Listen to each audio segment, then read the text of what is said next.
นี่คือเป็นภาพบรรยากาศงานผ่าป่าบ้านโนนเจริญตอนเช้าวันนี้พวกข้าปานคำมาชมพามาชมงานผ่าป่าประจำปี อยู่บริเวณห้วยยางบ้านโนนเจริญ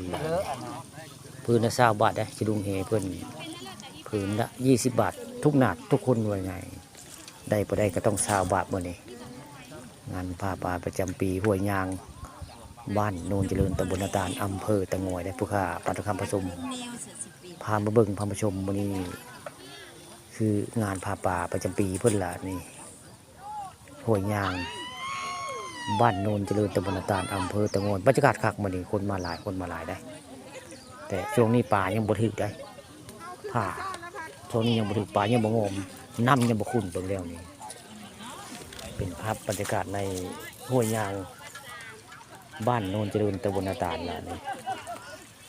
บรรยากาศคักนอนคนมาหลายได้คนมาหลายเจ้ามาผ่าป่าอยู่บริเวณห้วยยางบ้านโนนเจริญตำบลนาตาลอำเภอตะงอยมื้อนี้เซียนสอนบ่เคยเห็นคือเมื่อวานมื้อมันม่วงเนี่ยมันม่วงเซียนสอนเห็นหลายอยู่ได้เซียนสอน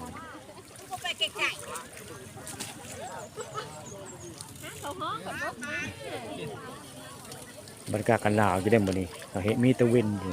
มีตะเวนแต่หนาวได้มื้อนี้งานผ่าป่าประจำปีบ้านโนนเจริญนี่รู้สึกว่าอากาศหนาวอยู่ได้แต่มีตะเวนแล้วก็พายุยังมีตะเวน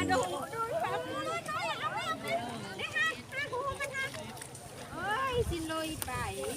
นะเนี่ยกระเลาะน้อยกระตุกบ้าใหญ่แก้มยกไม่ได้กระบูน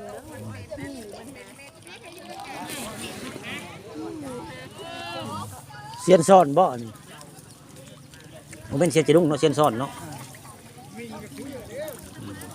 ใส่ซ่อนกับซ่อนได้อันนี้เซียนซ่อนอันนี้โมเมนต์เซียนจะดุ้งนะครับอันนั้นเซียนจะดุ้งเขาใส่กุ๊บเซียนจะดุ้งได้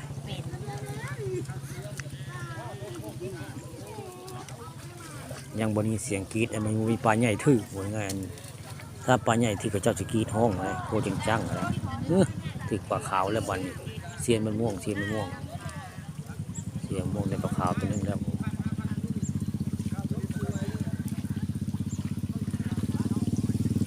อะไรกระสมกับปืน20 บาทอยู่ดอกบางปืนละ100มันต้องปลาหลายกว่านี้นี่ปืนละ20 บาทนี่ยอ20 เทือกก็จะเห็นทีนึงว่าไงปลาทึกจะรุ่ง